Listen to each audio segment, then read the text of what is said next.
Good morning, everybody, and welcome to our Monday morning spotlight. This is brought to you from Today Natanya. I'm Lesley Kaplan. We're here same time, same place, every Monday for 30 minutes of inspiration to help us and you guide yourselves through these difficult times. And today our topic couldn't be more prevalent and relevant to help us with what we're going through right now. I remind you that the series is co-hosted by ACI. Thank you, ACI, with the grant by the Reinhardt Foundation, and also to our co-host, Jay Holmes, Jerusalem Fine Realty. So how do we work? You stay muted. For those of you that are regulars, you already know that. In the chat, please share with us your feelings, what you're going through right now, any inspiration that you can take from today's talk. Alana, our guest, who I'll introduce in just a moment, has actually written something ready in the chat for you. She's put a link there, which she'll refer to later, which can help you with certain tips on how to get through these challenging times with regard to staying focused. So on that note, no better time to introduce our guest for the day, my friend Alana Stern, who is a certified ADHD and functioning coach. She helps people stay focused, and no better time to stay focused like now. She's also an NLP and an EFT practitioner, and she works a lot with adults and with children. So Alana, good morning, welcome. Thank you for being our guest. And we look forward to hearing you tell us all about how we can stay focused during this time. So I'm going to spotlight you and take it away. Okay. Hi. I just saw in the chat. Hang on. I'm going to repost this little cheat sheet link that I created for all the links that I'm going to mention and the things that can help you, the tips. I've reposted. Oh, sorry. That's a direct message to everyone in the meeting. Reposting. Okay. So that link that I posted now, you can download that. If you happen to have a printer, you can print it out and take notes on it if you want, or you can get it later as well. Welcome. Thank you very much, Lesley, for this wonderful opportunity. War-induced ADHD. What is that? This was a term coined by someone that I greatly respect. She's a coach I've worked with, a colleague, to represent her recent struggles with staying focused and with other compromised brain functions that we're going to talk about in a minute during this difficult time. So what are they? What are these things that people refer to as executive functions?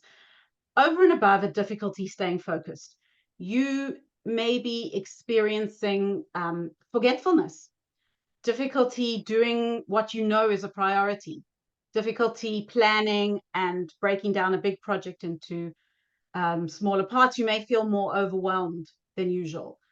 Procrastination might be more difficult to get started than usual. Things may take you longer than usually.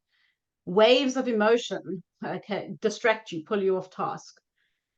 Low motivation and perseverance. I'm thinking the Hebrew word, hatmada, like that perseverance, or just plain low energy and exhaustion. And what you genuinely have been feeling for the past 2 traumatic months is a window into the brain of someone who has been living lifelong, a lifelong battle, sometimes not a battle, with ADHD or other neurodivergent conditions that compromise executive functioning. So I just wanted to start by validating both your very real experience the past 2 months and the fact that people with ADHD struggle with these issues pervasively and more intensely. Okay. So I'm a bit of a neuroscience nerd, but I'm going to take a model from Dan Siegel, like a brain something, to help you understand what's going on here with us right now, that it's more difficult to focus. So he says, like, if you can imagine this is your brain stem, I don't know, connecting to your spine, I think. And then we have our older brain, the more where our emotional brain sits here. And then we have this like kind of newer in terms of evolution or whatever, I don't know, newer brain that's this part here. That's where executive functions, the ability to focus and everything sits. So he says that this emotional brain that's what houses your protective stress response. And I know that Justine spoke a lot about this a few weeks ago when she spoke about stress. Your fight, flight, or freeze here. And then the rational logical brain, kind of the seat of executive function, covers that, and that helps you. What are executive functions? They help you execute your intentions, to get your stuff done and to achieve your goals. So all these things that I said you may be having difficulty with: planning, getting started, focusing, following through, it's war-induced ADHD, not because you're developing ADHD, but because the symptoms are replicating what happened with ADHD, where this part is compromised. Okay, so for everybody, stress and trauma, what happens is, Dan Siegel says, it causes you to flip your lid, and there's a disconnect. But I see my face, it's a bit blurry, but there's a disconnect between your rational logical thoughts and your emotions. And it's like this part is saying that when there's a threat to you, when you feel in danger, this part is saying, this is more important. It's more important for you to survive now than to think about all these things here. So what is in our control? What preventative measures can we take to help us stay focused during this time? I'm going to share with you things that we can do to calm this emotional brain down and nurture the connection between the two brain parts. So I like to look at these measures in different levels, in kind of a hierarchy of things that we have, that we can do, that are in our control. So I will try now to share my screen for a minute to show you what I'm talking about, and hopefully that will share the right thing. Are you seeing my little triangle there, my hierarchy? Yes, good. Yep, we're all okay. Good. So similar to like Maslow's hierarchy, right? Our basic physiological needs are what, and I can stop sharing now, are what we talk, that's at the base, right? If you are not sleeping, if you are not feeding your brain correctly, if you're not hydrated, it's going to be stressful, and your brain is going to think there's a problem, and this survival is more important than thinking logically. So those are the bases, basic healthcare. Next, we're going to go to energy sources here. I'll just give you a quick look. How do you preserve your energy? Because if you're exhausted and burnt out, then you're not going to be able to function well either. So I will stop sharing if I can figure out how here we go. Okay. So how do we balance energy output with input, with recharging? What are you doing these days to recharge your energy? There are only 24 hours in a day. So, okay, sorry, I'll get back to those 24 hours in a minute. In your discretionary time, in your downtime, when you're not focusing, you can use that time to do positive, rejuvenating things like reading, exercise, social connection, whatever it is that infuses you with energy. And if you want, take a minute now and write in the chat, what is it that you know that sometimes it might even be harder to start, but you come away from it feeling refreshed. Identify one or two things for yourself so that they're clear in your mind. Or we can use our time in a draining way that's depleting of energy. Good, I see there's some good things going on in the chat there. Sometimes reading news can deplete you of energy. For some people, some people, are doing our hasbara on social media does infuse them with energy, but for some people, it depletes you of energy. Watching graphic footage of what's going on, that make sure that your discretionary time has enough energy sources and limit on energy suckers. Now, I'm not saying you know, never go to the news. Of course, we have to go into the news and whatever, but ask yourself, am I going to come away from this recharged or more drained? And if drained, let's talk about how to limit this.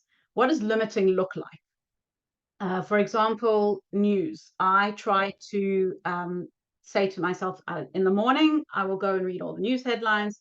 And in the evening, I will go and read all the headlines. So give yourself specific times for going to check news, social media, not totally disconnecting, but how can you take back control? How can you say in advance, these are the times that I'm going to be doing this, so that there's balance.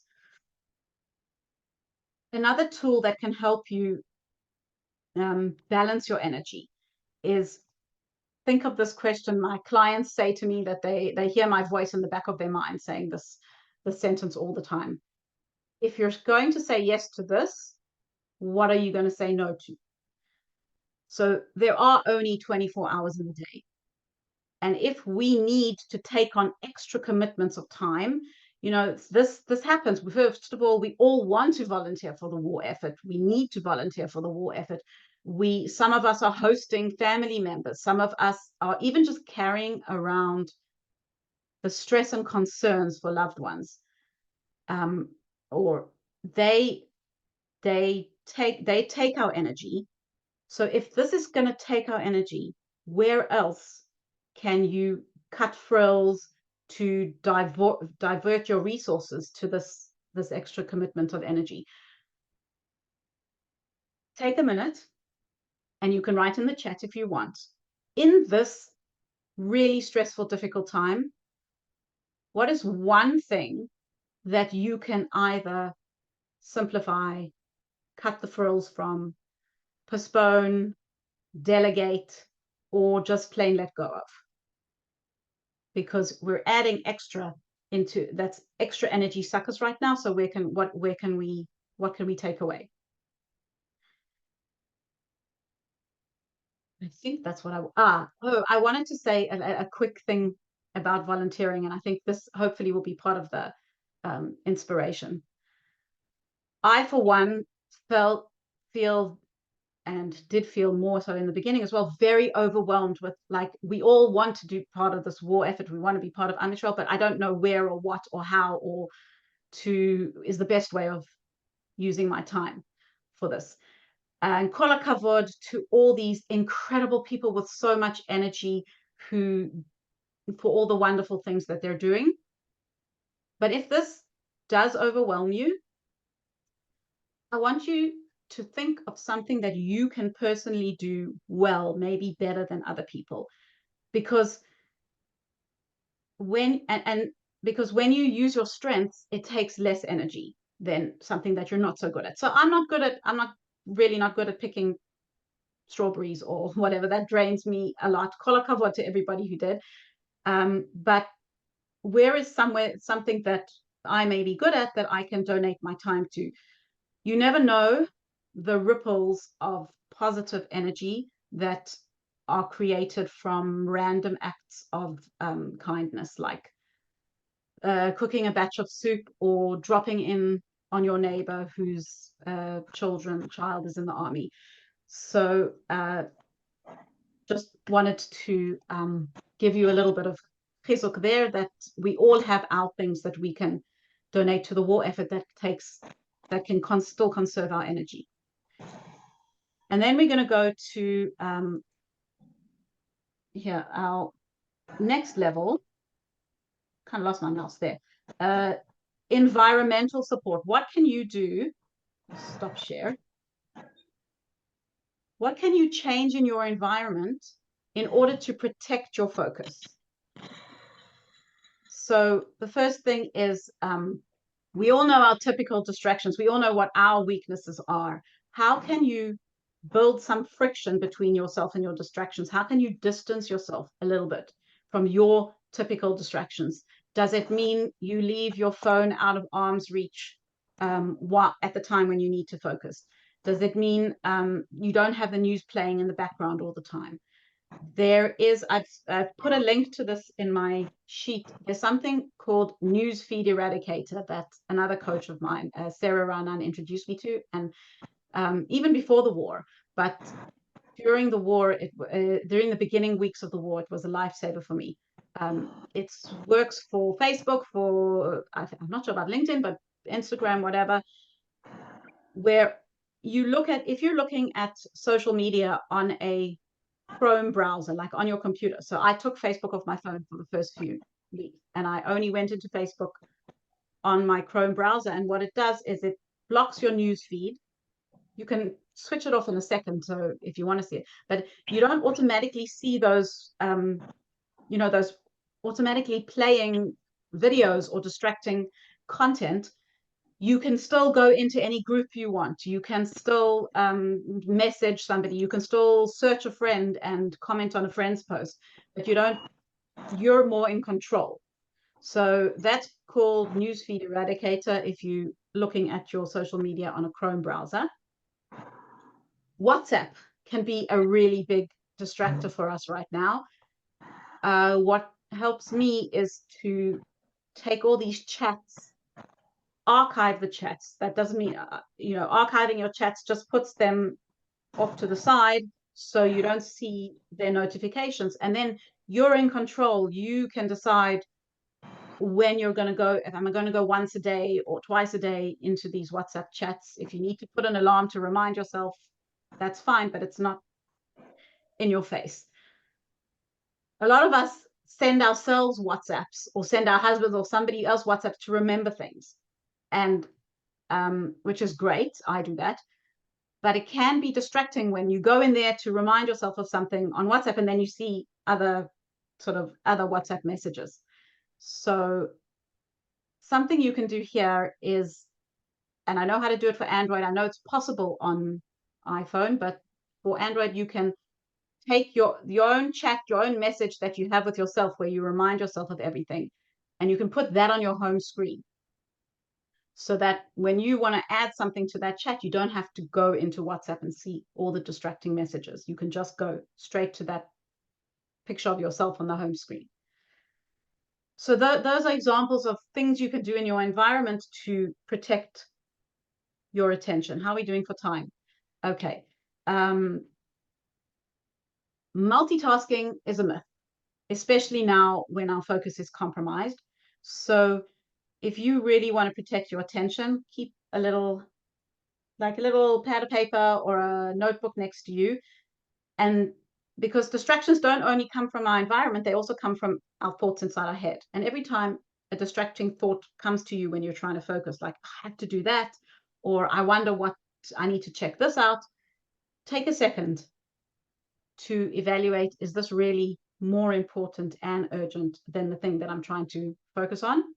If yes, obviously go ahead and do it.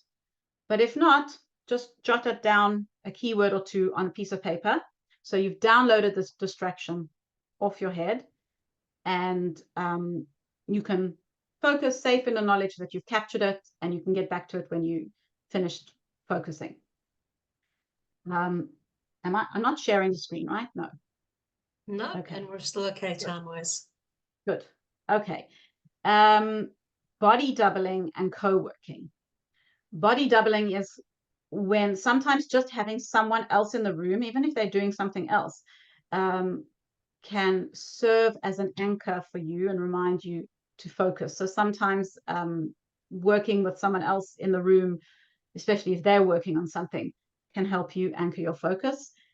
And there's a lot of these co-working sessions going on right now. I've run a few on a Thursday, where imagine if we all now went around and everybody took a minute to state what they want to get done in the next 50 minutes. Because also there's something about stating your intention out loud to somebody that, it's accountability and it keeps you focused on it.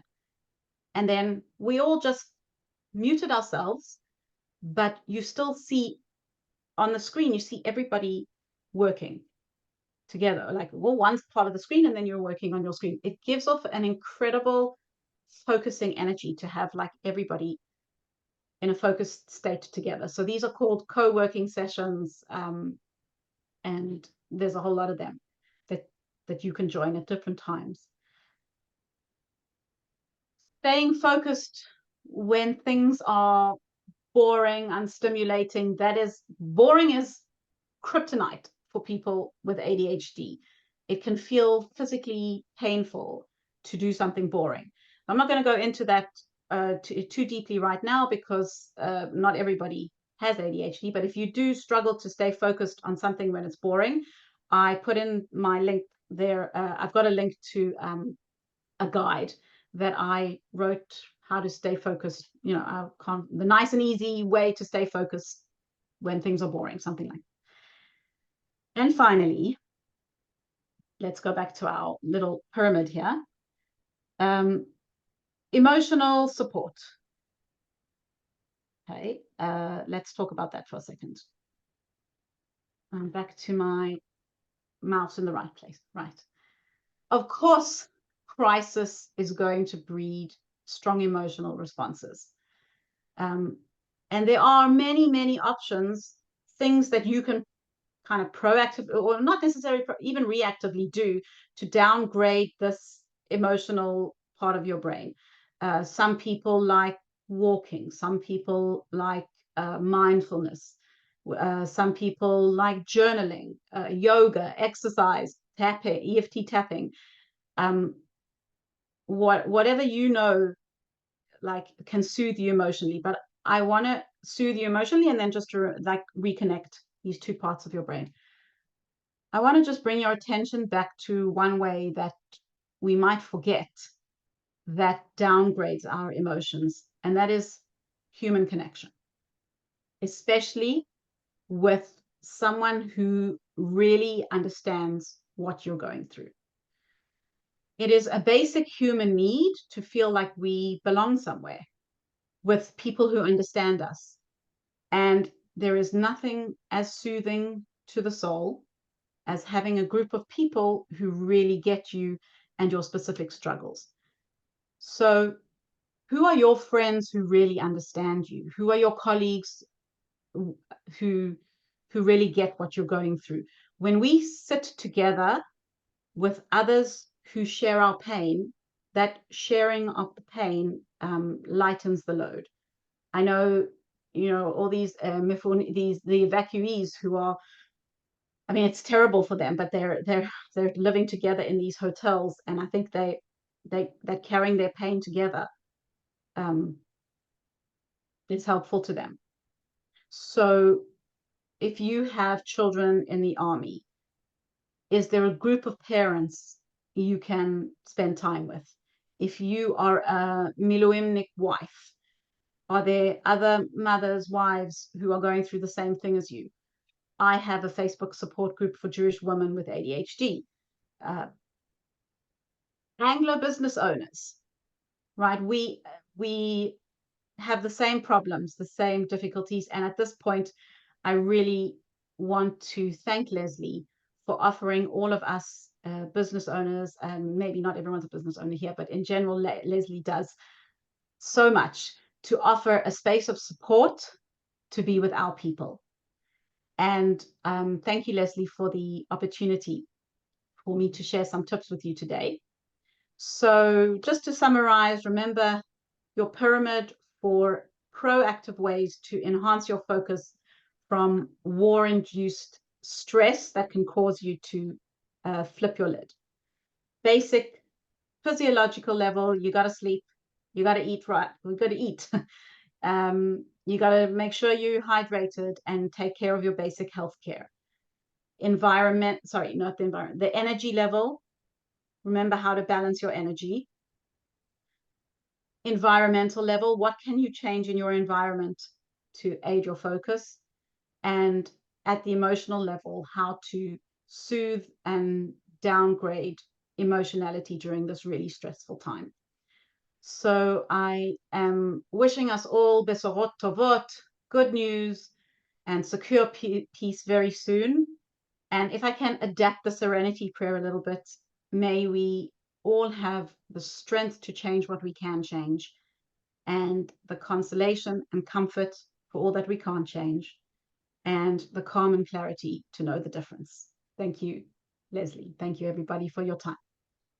Right, thank you, Alana. There are some questions. So one question, can adults develop ADHD?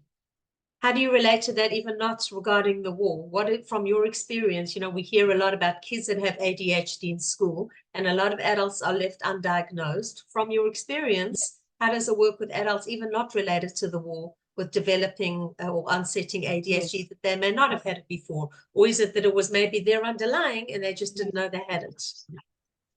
Very good question, exactly. So it's often there, when you're a child and a teenager, there are enough supports for you there that support you, that you may not, ADHD, I always say that ADHD doesn't have to be a disorder. It can be just a difference, or a different way of thinking. It can produce some difficulty, and only when that difficulty is causing, kind of daily dysfunction in your life, then it becomes a disorder. So as a child and as a teenager and even as a young adult, it gets harder as a young adult, you may have enough supports and structures from your parents, from your teachers, to keep you, to not diagnose you.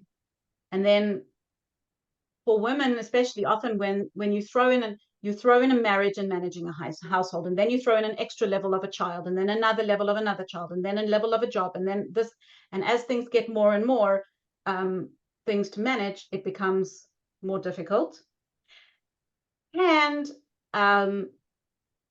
there is a lot of research being done now, and it's being seen that estrogen is very closely affects your executive function. So when you're in a state of high estrogen, like ovulating or pregnancy or whatever, then you are going to function much better and you're going to focus better. And when you're in a state of low estrogen, like perimenopause or pre-cycle or menopause, it's not that you're developing ADHD, it's that your executive functions are compromised.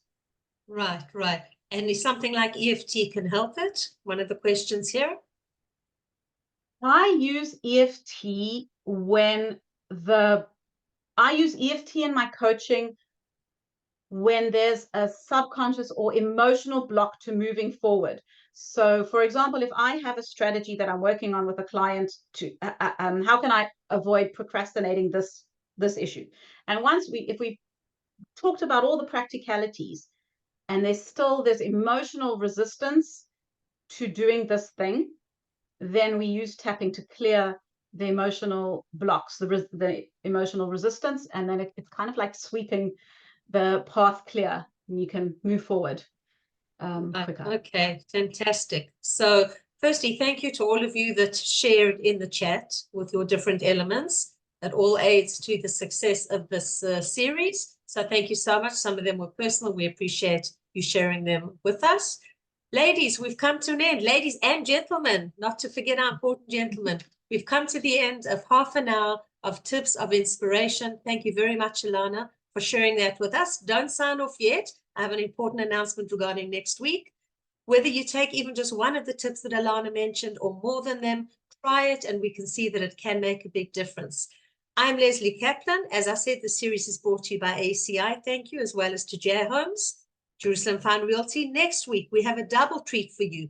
Well, it's actually a double treat for the woman. So I apologize to the men in the room, because once a month we have our professional women's networking forum. So next week, we're going to be moving like we did last time, and we're going to have a 5-minute break in between, and it actually worked very well. We have Jacqueline Rose, who will be our spotlight, who is here today. Jacqueline, we look forward to hearing your words of wisdom next week. And then following that, we have in our professional networking forum, we have Yael Mells, who is going to be sharing with us on writing, connecting, and collaborating, networking through publishing in the global arena. I will be sending you details via email. So thank you so much for joining us. Same time, same place. Monday Motivation Spotlight. Stay safe. I'm Yisrael Chai. B'sorot Tovot. We look forward to hearing only good things. Have a wonderful, safe day. Thank you again, Alana, for joining us.